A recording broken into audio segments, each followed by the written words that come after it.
live streaming and we have microphones on. I don't have the list of the people. Do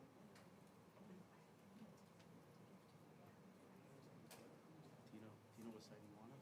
I think I was on the right. This Yeah. side? Yeah, I think lawmakers. Yeah, lawmakers I need the over list. here. You guys.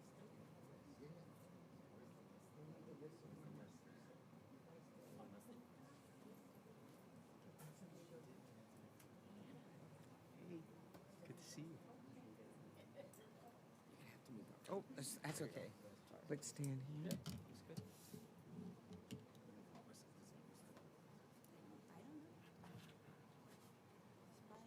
Where's Tamayo?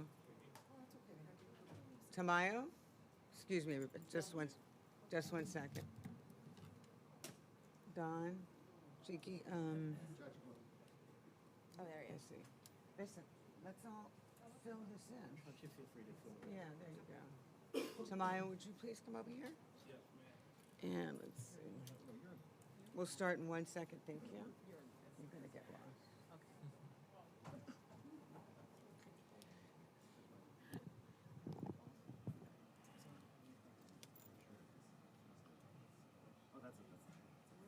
Good afternoon, everyone. We are here to announce the guilty plea and state prison sentence of the mastermind behind one of the largest homeowners association fraud in U.S. history. They were responsible for stealing upwards of $11 million from 18,000 hardworking Miami-Dade homeowners.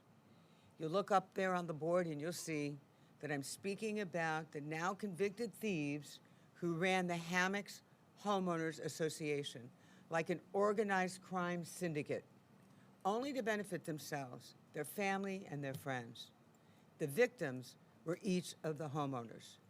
This brazen homeowners association scandal not only shocked our Miami-Dade community, but also our entire state, including our Florida legislature, like the champion legislators that are standing here with us today. I will introduce them in just a moment. When the legal reforms that I had long championed and those that were preceded by me in a 2016 grand jury report were voted into law by the legislature, it was explicitly noted on the record that, and I quote, this reform legislation was tailored exactly to address the type of wrongdoing alleged at the Hammocks. So let me start by introducing some of these wonderful people that you see standing here with me today. And I'd really like to start with the law enforcement team. They spent endless hours, days, years to end the corruption that robbed the residents of their happy community, robbed them of their peace of mind every single day. I want to start here with this gentleman to my left. His name is Emiliano Tamayo. You've seen him stand here many times. He works hard for this community, but never was I prouder of the tenacity of one person that was not going to let the robbing and the thieving continue at the Hammocks Association. And every night, he would walk me out of this office, and he would be in my ear telling me, we've got to do something about what's going on at the Hammocks Association. So we applauded him in private, and we publicly applaud you and thank you so much for everything you did. To his left is a real warrior, and her name is Mary Ernst. And Mary never gave up, fighting inside and outside the courtroom day in and day out. And we're just so proud of not only your talents, your legal talent, but she actually got down on the floor many, many times, digging through records and trying to put together a criminal case, and that she did. Thank you very much, Mary. To her left is her boss, Tony Gill. Tony came onto the case later on, but he was really the one that wrapped it all up and was able to really bring it to the conclusion today, who stood in court today on behalf of all the homeowners. And so thank you, Tony, for everything that you did on this case. And last but not least, standing next to him is my trusted chief assistant, Howard Rosen. You know, Howard, this is just another great case coming out of specialized prosecution units. Congratulations, thank you. And then to my right, these are the people that listen to all the complaints and all the sadness and horror stories that so many of their constituents experience. And I really want you to know firsthand, I saw it, I witnessed this, I was part of it, how they work so hard to make the changes. We're going to go through them later today so that the public, through all of your cameras and your microphones, can learn the new laws to protect them. Well, I'm going to start with the lady at the end. She is one caring, incredible human being. Her name is Senator Ileana Garcia. She was really a driving force along with her friend, Senator Jennifer Bradley, and we're very grateful to you for that. And also to my immediate right is Representative Juan Carlos Porras. Juan was really working on that legislation with us for a long time. Very long time, too long. But you did it. You brought it home.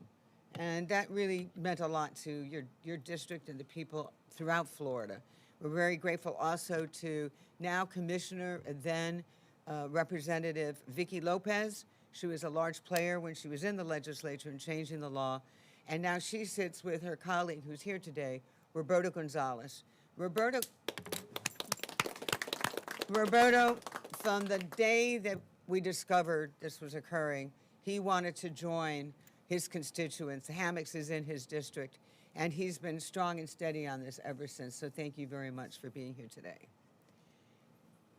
Okay, so I hate to have to turn my back away from I turn my back to the cameras and microphones. But I just want to recognize very quickly, there's 4 people standing behind me, and it is Don Kearns. He is the president of the Homeowners Association, the Hammocks Homeowners Association, and to his right, to his left rather, is Cheeky. She was a driving force, always going to meetings and making sure that we got the records that we needed and we were able to do what we did, and she would go back to the association. She was very brave. She told us today how she was threatened many times because she stood up and she yelled out. So thank you for your bravery. To her left is the former judge of the District Court of Appeals here in the 3rd District, and he was the receiver who did an incredible job of helping all of us find where the stolen proceeds had gone, how much had been stolen, and he painstakingly went through all of the records and was able to give answers to the court, the civil court, the criminal court, to us, and to the homeowners. So we thank you very much, and we're very happy that you hired Melanie Damey because she is one great lawyer. Thank you both. What a great team. And not last but certainly not least, he's the man walking away with the deed to the property and the check to go back to the homeowners is Yasmani. He's a lawyer that represented the Homeowners Association. We're glad you're here today. So everybody come back in and we'll continue with this. Thank you. Over 50% of Florida's residents are now living in HOAs or condos that are overseen by and administrated by volunteer administrative boards. Usually, these associations do act in the best interest of their communities. That is, until someone decides to cheat and to steal. And that's exactly what happened at the Hammocks. This case began when members of the community called my office because they had nowhere else to turn to, having been told over and over again that Gallego's actions, she was the president, we'll talk about her in a moment, were not criminal.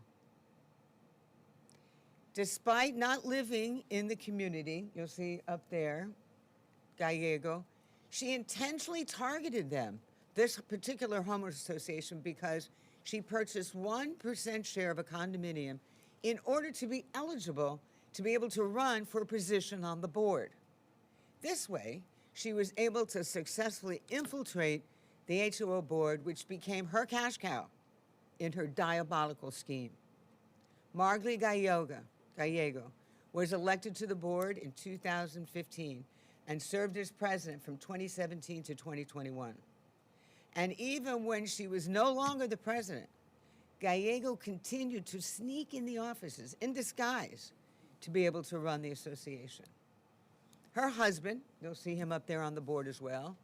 During that same time, Gallego's husband, Jose Antonio Gonzalez, worked as a vendor for the association, and he received over $1 million in association funds for the work that he either never performed or significantly overbilled for. This was also done by other board members and employees' families with the encouragement and assistance of Gallego. This was a way around the entire statutory prohibition on receiving compensation as an HOA board member. At that time, remember, there were no kickbacks, felonies. There were no kickback criminal penalties. Now it's a felony, then it was not. Once our investigation began, its investigation by late 2020, Gallego began using the association's money to hire multiple lawyers, and we love our colleagues on all sides in our profession, but they were fighting our office's investigative subpoenas for the association records, which ultimately failed report to conceal her criminal conduct. That's why she was doing that. She never wanted us to have access to those records. She even directed and defied a Third District Court of Appeal decision ordering the association to turn over the records that my investigators and prosecutors had demanded time and time again. She sued the Miami Police Department. She even sued my office. And that was all funded by the association money, the victim's money, and it was all done to obstruct the investigation. If you look up at the board there for just a moment, you will see that it was only under court authority years later through the receiver that we were able to gain access to the clubhouse, which is where we believed the HOA records were either stored and or hidden. When we got inside, we saw there, you'll see the bus that we took, and then when we got inside of the association office, there was a deep hole, like a bunker, that was in the floor where many, not all, but many of the documents and checks, by the way, that they'd received from a lot of the homeowners were hidden and keeping it secret. Here you will see even more of what we discovered. When you look at the other places we went looking for the records, you'll see what we call our gym bus, our Justice in Motion. It went to seize thousands of boxes of document just to try to make our case. We'll play the video now.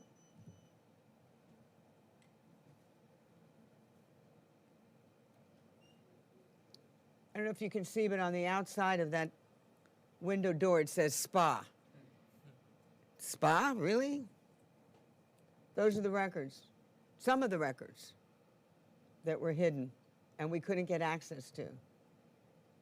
We finally did. Eventually, Gallego and her husband Gonzalez and the other co-defendants were arrested on numerous charges related to the racketeering, money laundering, and grand theft. Today, Margly Gallego and her husband, Jose Antonio Gonzalez, pled guilty to the charges arising from their corrupt scheme at the Hammocks. For us, it was important not only to get justice for the homeowners, but to make sure that they were made as whole as much as possible from this criminal case. So you will see up there that today, this morning, just actually at 12:30, Mr. Gill was in court, and Margly Gallego pled guilty and was adjudicated guilty to racketeering and second-degree grand theft. She received 7 years state prison, followed by 7 years probation. We believe that this is the longest prison sentence ever for an HOA board president in the United States. Gallego is banned from entering any Hammocks Association offices, community spaces, or any facility for the duration of her probation. She's prohibited from approaching any of the homeowners within the community. This includes their office space, common areas, other facilities that are used by the residents. She's also prohibited from working and or soliciting work within that association or any other homeowners association anywhere in Miami-Dade County or in Florida or in the United States. Jose Antonio Gonzalez pled guilty this morning also and was adjudicated guilty to money laundering. He will receive 7 years probation. He's also prohibited from working and or soliciting work within the borders of the association. This includes, again, the residences, common areas, any of the locations that are used by any of the residents. As part of our deal, we kept saying they had property. They took illegal proceeds and they bought a piece of property. Well, you know what? There's no deal until we get a deed.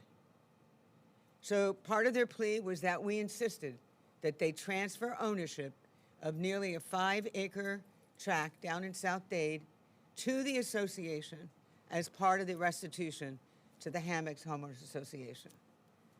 Today they did that. The property now has an estimated value of approximately $1.2 million. They have executed all the documents that were necessary for the deed to go to the deed of the property to go to the association, and it was really a moving moment when we were able to give the deed today, just 30 minutes ago or so, to the representatives here from the association. In addition to that, we also required that they give a $50,000 check in restitution, which was directly given to the Hammocks Community Association attorney today, Yasmani, in court. In addition to Gallego and her husband's sentences, several other co-defendants and co-conspirators that were involved have already pled guilty. You'll see up there on the board that we now have 4 have pled guilty, and the other cases are remaining pending, and one is pending sentencing. The reason I spent much time going through the facts of this case, other than it's a very cumbersome and it was a lengthy and complex case, what this criminal case did was it exposed all the deficiencies and limitations in Florida statutes regarding HOAs and COAs. Prior to the fallout from this landmark case, changes to Florida HOA and COA laws, and I'm saying exactly what these lawmakers have said in their own right. They said year after year, not them, the legislature as a whole, it just had been incremental, reactionary, minor constituent complaints that they were dealing with. And the answer was everything is civil in nature. Everything was administrative. Between 2017 and 2021, the Florida legislature primarily focused on administrative compliance. It was always that answer. They didn't have, many requirements. There was no modernization of document delivery. There was no robust criminal deterrence to anything. And during that era, if a homeowner suspected embezzlement, kickbacks, or election tampering, they only had 2 options. One was to file a complaint with the DBPR for mandatory non-binding arbitration, or to pursue highly complex, prohibitively expensive civil litigation in state court. Don't misunderstand me. The profession of the law and litigation is very, very important and fundamental to all of the protections we have as human beings in this world. However, a lot of people can't afford that. And so the corrupt boards just found that they were encountered with all these very civil threats, and the only thing they could really do was use the money from the association that was paying for the lawyers that was challenging them. So basically, they were defending their victimizers. This tactic was utilized very well by Gallego and the board to stonewall the residents and our investigation. The law provided no explicit mandate for police intervention in fraudulent board elections. Given these massive holes in our criminal laws in regards to COAs and COAs, law enforcement agencies frequently dismissed these complaints. They thought they were civil, and to some extent they were right. And that also applied to tossed ballots and fraudulent elections. They were told it's all civil. What these horrific public revelations of the Hammocks arrests in the late 2022 did became important revelations, again, in the 2016 grand jury report. They all proved unequivocally that administrative oversight and civil arbitration are abysmal failures when they're deployed against determined criminals and their criminal enterprises and co-conspirators. It was no secret that Gallego and her board acted with almost complete immunity, destroying legally cast ballots, ignoring state subpoenas, and laundering millions of dollars. What was needed was a ferocious and immediate legislative response. and a result of my advocacy and the work of these prosecutors on this landmark case, and the advocacy particularly of these lawmakers that are standing here today and the ones I mentioned that are not here today. They added criminal penalties to our HOA and COA laws, finally providing the necessary tools for prosecutors around the state to go after corrupt HOA and COA boards. I want to just stop there and thank you so much for the work, again, that you have done. I also want to point out the Association Bill of Rights. It represented a total statutory overhaul of HOA governance, and we're very grateful for that as well. It criminalized election fraud as well, establishing first-degree misdemeanor criminal penalties for fraudulent voting activities, ballot forgery, and menacing voters. It mandated the removal from office of HOA officers or directors when charged with a HOA theft, embezzlement, obstruction of justice, or destruction of HOA records. It strictly prohibited the commingling of association funds and exposed explicit liabilities for monetary damages for soliciting or accepting kickbacks. This was the precise method Margley Gallego utilized to siphon funds from the HOA. In 2024, the Florida legislature continued enacting greater HOA records for transparency with digital record mandates. Associations with 100 or more parcels are now legally required to digitally copy all the official records and put it on the community website. This was intended to prevent corrupt boards from physically hoarding documents, hiding documents, to block audits, and to tactic heavily relied upon by Gallego and her co-defendants. That's what they used. That was the tactic they used. They initiated penalties for document destruction or intentional non-disclosure, as was in this case. Remember the legal loophole that once would hurt all the would help the bad actors destroy the evidence before law enforcement could even get their hands on it. The DBPR, the Department of Business and Professional Regulation, was granted also expanded aggressive powers to attend these HOA meetings, independently investigate conflicts of interest, and most importantly, and all of us here have met with the Secretary, Melanie Griffith of the DBPR, who assured us that we are now going to move proactively forward to direct all criminal allegations directly to my office, and that they are going to respond much more forcefully on their administrative side. So in conclusion, I would like and hope that all the victimized homeowners of the Hammocks, please know that you're suffering under Margley Gallego's regime. No matter how painful it was for a long 7 years, it was not in vain. Because of what you went through, Florida took a bold and meaningful step forward, safeguarding HOAs and CO residents from theft and exploitation.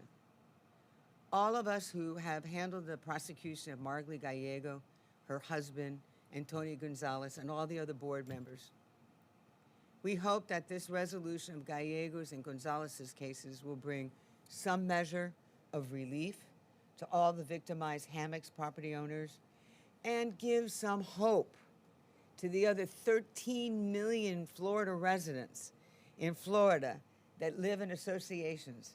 Let them know that their boards can now be held accountable and wrongdoing can be alleged and will be addressed. So with that, I'd like to see if any of our lawmakers wanted to add anything. Representative Porras?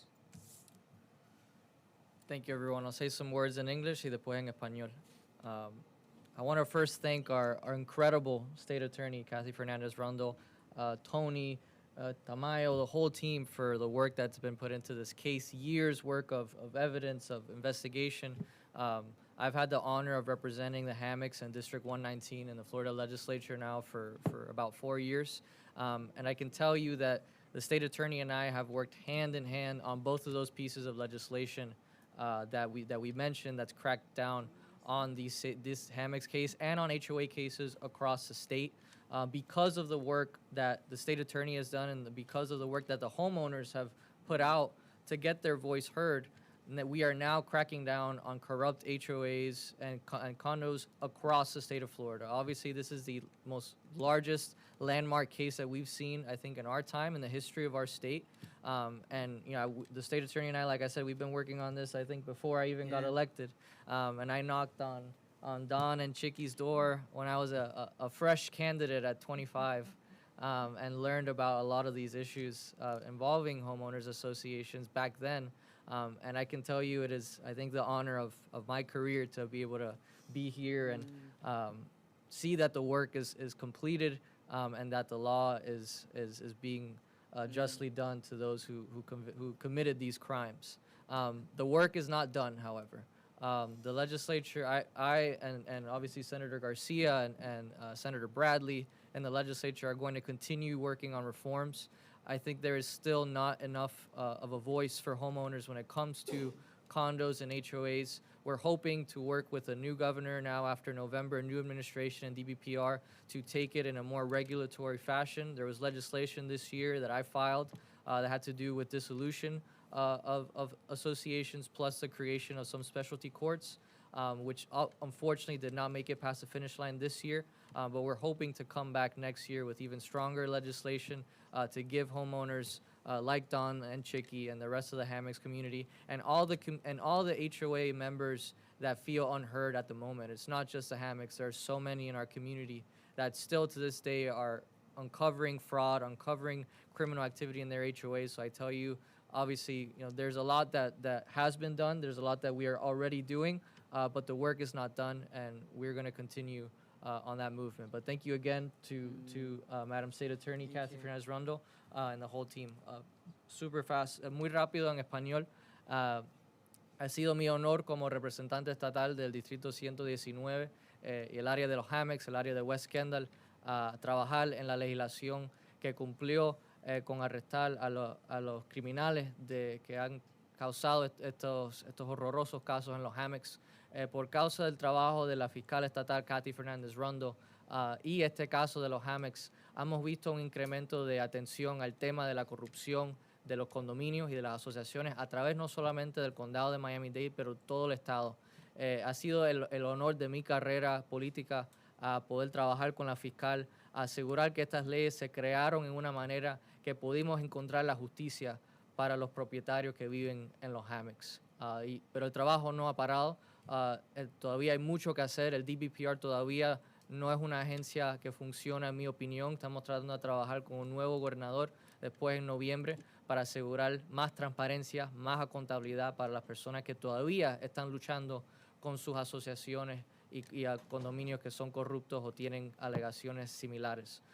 Mil gracias otra vez a la fiscal estatal, Kathy Fernandez-Rondo, y todo el equipo, a Sergio Tamayo, a Tony Gill, a la fiscal, a todas que estaban en este caso. Mil gracias. Thank you. Senator, and then Roberto, you'll be next, if you don't mind. Thank you. Well, I cannot thank Catherine Fernandez-Rundle enough. I mean, we've seen and heard here today that her work started in 2016, but the real changes began, unfortunately, out of a terrible situation like Champlain Towers, when we then made some comprehensive changes to condo associations at that given time, because we saw what the aftermath was after that. And we thought that we were headed in the right direction, and in reality, we did not contemplate that perhaps to a certain extent we had been empowering some of these associations. So we were able to go back and revisit, thanks to all of the different cases that we began to see that were coming through a lot of our offices, whether it was in the representative's office, my office, or the commissioner's office, or the state attorney's office. And always the outcome was, statutorily, we can't touch them. So we dug in. We dug in with our teeth and our nails, and we worked. And we worked closely with our constituents, and we worked closely with a lot of the TV news stations. I can't thank Diana Garcia enough from Univision that she brought boxes and boxes and boxes of cases, and I was able to use those cases to further investigate, and with her help, sort of guide me where we needed to go statutorily so both the House and the Senate could do their work correctly. And thank you for your courage and your bravery. A lot of people were afraid. You don't know how often we'd get constituents, 80, 90-year-olds that had been threatened. So it has been a work in progress. I am so happy, I am so proud to see that this has happened and it will continue. Cortico y conciso. Muchísimas gracias a Catherine Fernandez Rundle. Gracias al reporte inicial de ella en el 2016 fue como una guía para nosotros. Lastimosamente, los cambios reales comenzaron después de la situación tan desagradable que surgió en las torres de Champlain, en la playa, cuando cayeron. Y ahí empezamos a ver que cuando, reaccionamos a las inconsistencias que tenía el edificio y la asociación en ese momento, empezaron a salir todos estos problemas y estos tormentos. Y es que estas asociaciones tenían demasiado poder. Y cuando venían y nos daban las quejas, ellos no tenían herramientas para combatirlo. Y ahí fue donde nosotros empezamos a construir. Nos demoramos, pero la base que tenemos ahora y las herramientas que ella logró tener para lograr lo que se ha logrado aquí en el día de hoy. Pero nuevamente también se le tiene que dar las gracias a los medios de prensa que sacaron a relucir muchos de estos casos y que fueron consistentes con la verdad. Muchísimas gracias. Thank you so much, Senator. Commissioner? Thank you. Folks, on behalf of all of the residents of Miami-Dade County, I want to thank our brave men and women in law enforcement, our amazing assistant state attorneys and state attorneys that put this case together and finally brought justice. But primarily, if I could get Don and Cheeky to come up here, please. I want to thank the residents like Don and Cheeky from the Hammocks that worked tirelessly to make sure that their voices were heard, that worked tirelessly to make sure that justice was served. This is how a constitutional republic works. If you want your lawmakers, if you want your justice to be served, you have a voice in this country, the greatest country in the world. Thank you so much for your bravery.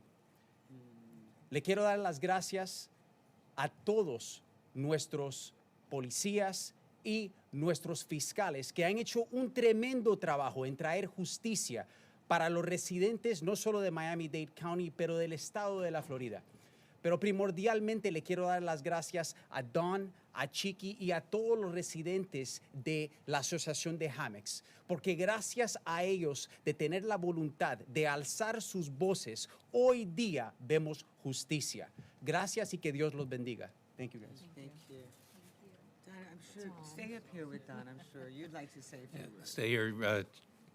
Chicky, Don Kearns, president of the Hammocks Community Association. And when I got involved with this, with Chicky, as noted, it was about 2016, 2017, many years ago, we knew something was wrong. We had no idea.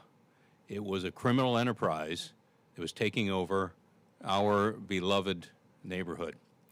And fast forward, I've got to thank our state attorney, Catherine Fernandez Rundle, her outstanding team, because this was a very complex case to solve. This was organized crime setting up shop in West Kendall. I've got to thank our Miami-Dade Sheriff's Department.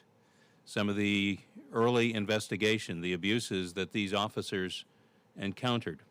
I've got to thank Judge Butchko, who helped put a quick end to this. Judge David Gersten, who became our receiver and worked hand in hand with the investigators to uncover what was a more complicated case than even we ever thought possible as we learned more about this.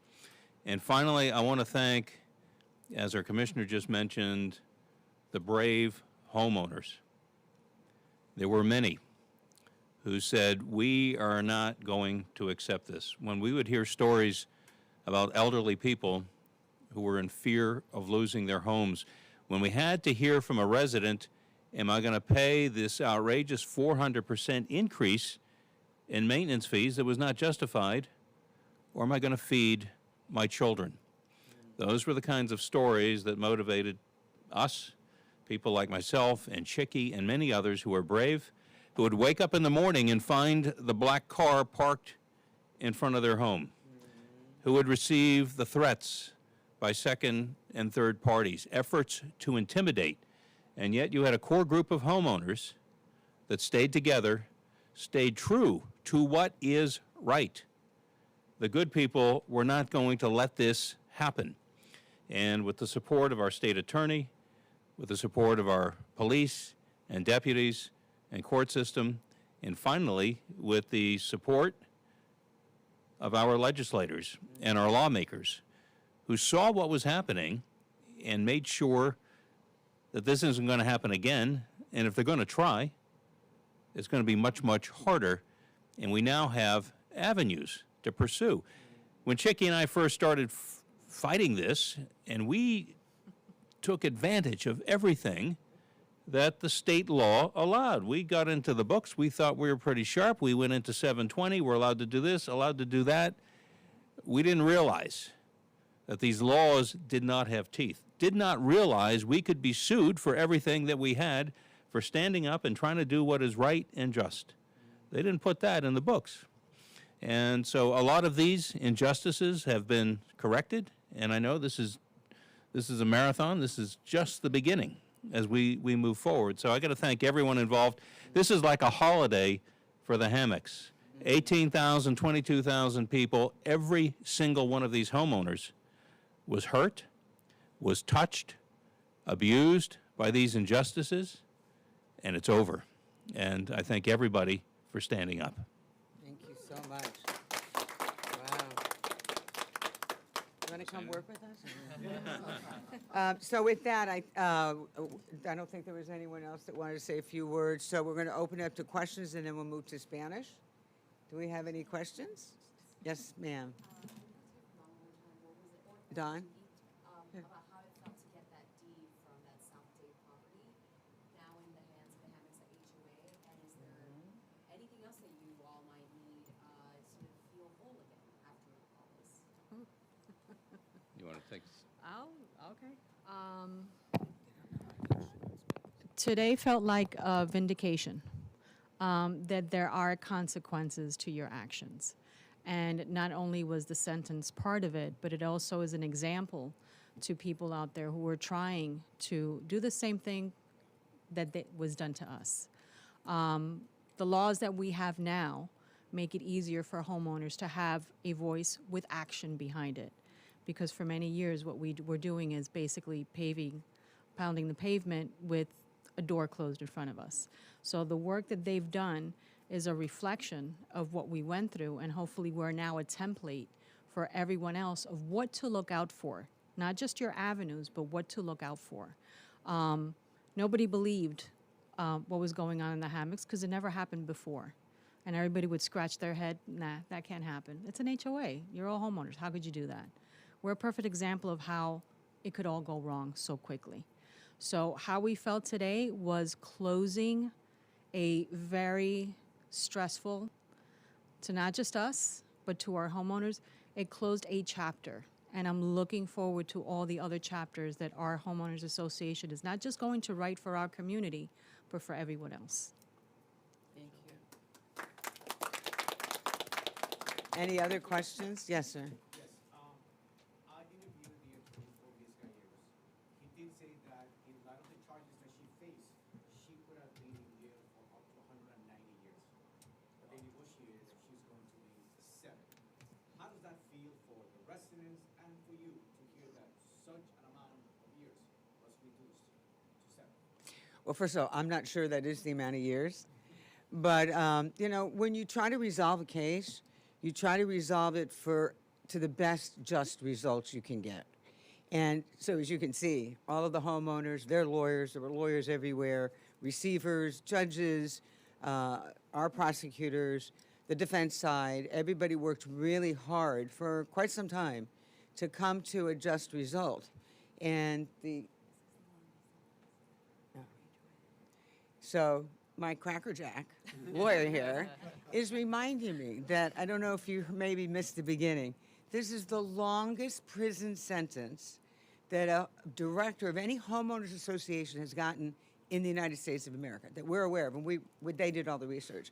So, you know, it's violent in the sense that it hurts so much, but it doesn't fall into the violent crime categories. So we're pleased with the result. Everyone seems to be very pleased with it. So I think it's a good result, and people out there that normally don't get anything done, right? They're not going to prison, they don't go to jail, they don't get arrested, they don't get charged, they don't lose property, they don't lose money.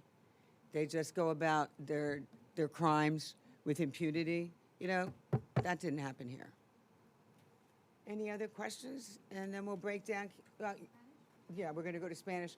Can we let the English-speaking media break down quietly and leave room for our Spanish-speaking community? And by the way, while they're breaking down, I agree, Senator. I saw that same box. You came to my office in that box. You have the box? Are you withholding evidence?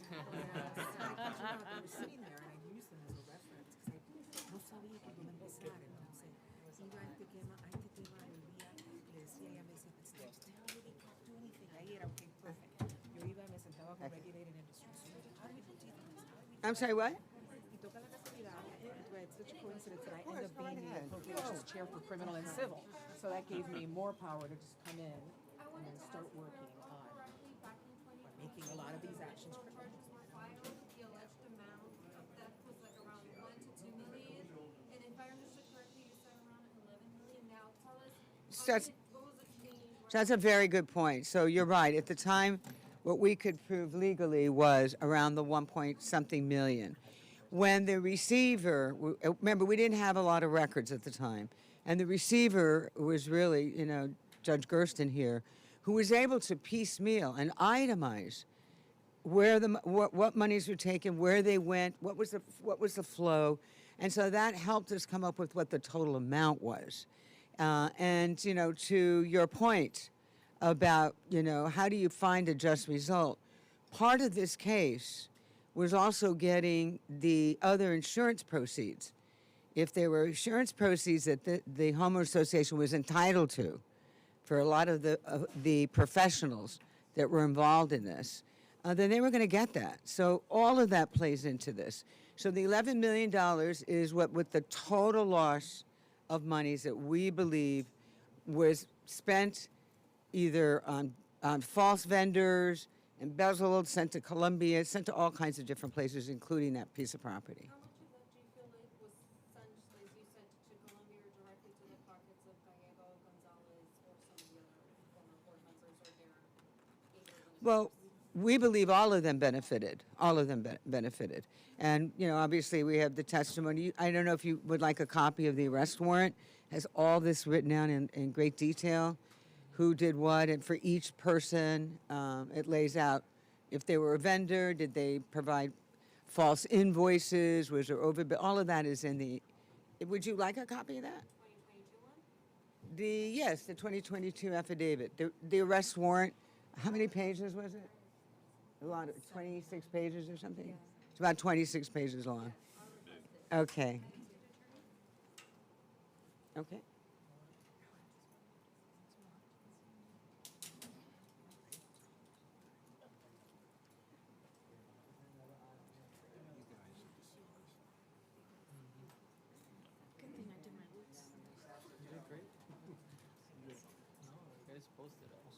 Well, my Spanish is not as good as my colleagues here, but I will do my best. We're going to, if you all went in the audience, if you please quiet down. Melanie? Melanie? Melanie? Do you mind closing the door? We need silence for the Spanish speaking. Okay. La Asociación de Dueños de los Hammocks operaba como una mafia que solo daba beneficio a los directores y sus familiares. Todo a costo de los 18,000 dueños a quienes lo robaban más de $11 millones y su paz mental. Las acciones de la asociación no solo sorprendió a nuestra comunidad sino también a nuestra legislatura estatal. Cuando las reformas legales que yo había luchado durante mucho tiempo fueron aprobadas por la legislatura, ellos dejaron claro que esta reforma estaba diseñada exactamente para abordar el tipo de irregularidades alegadas en los Hammocks.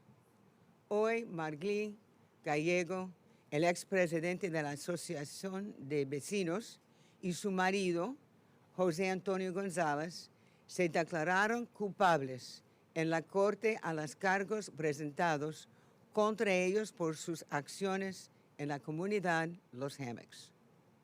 Antes de admitir que eran culpables, González y Gallego entregaron a la Asociación de las Hammocks la escritura de una propiedad que está en el área de Homestead.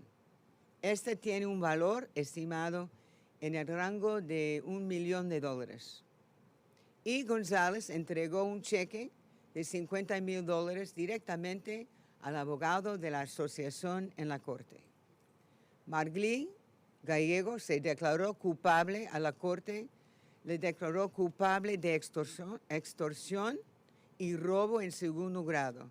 Recibió 7 años de prisión estatal, seguidos por 7 años probatorio.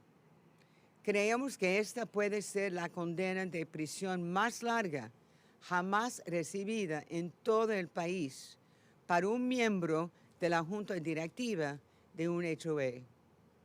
A Marglí se le prohibí trabajar y o solicitar o visitar dentro de la Hammocks Association y cualquier otra asociación en el condado de Miami-Dade, en el estado de la Florida y todos los Estados Unidos. José Antonio se declaró culpable y fue declarado culpable por la Corte de Blanqueo de Dinero. Recibió 7 años del probatorio y la prohibí trabajar y o solicitar trabajo dentro de la Asociación de los Hammocks. Esto incluye residencias, oficinas, zonas comunes y o cualquier otro local usado por los residentes y por la propia asociación.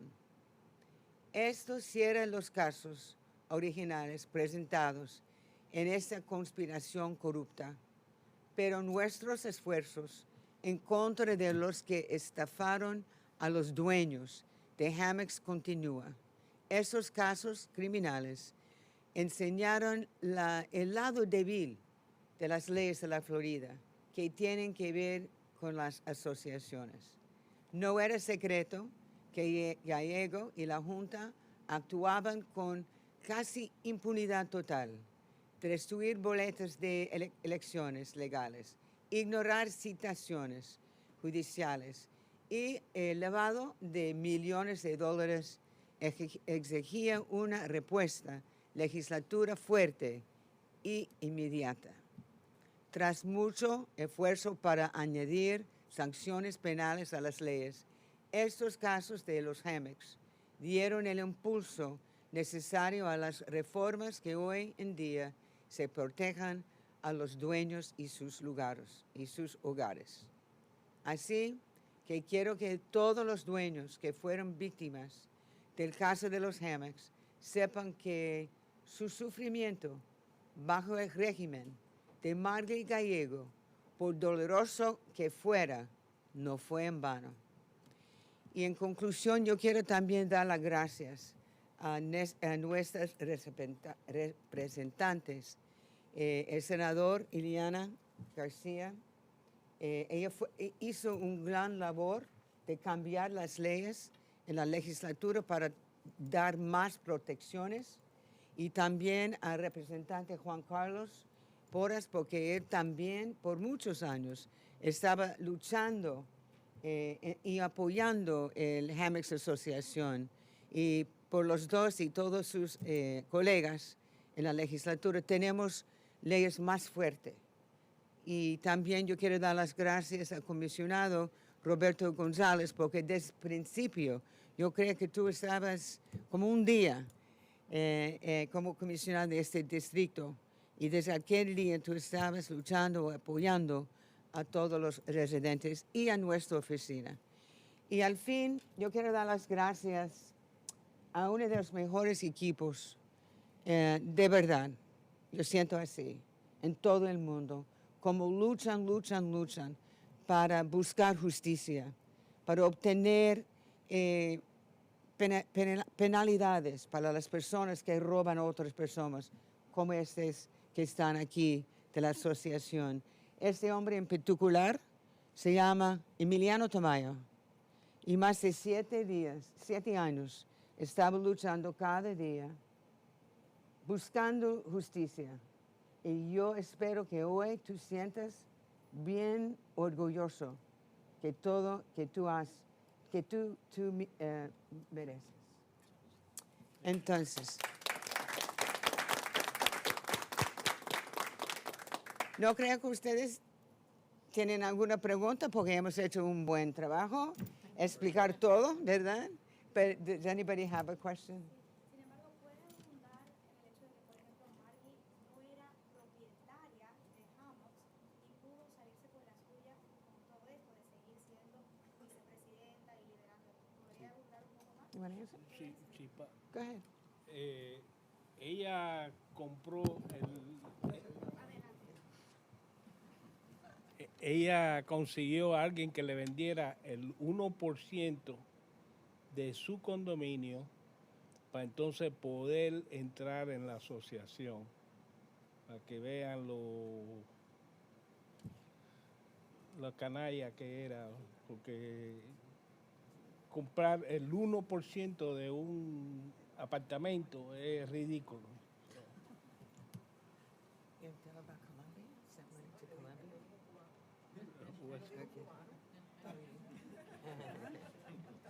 Bueno, gracias por todo.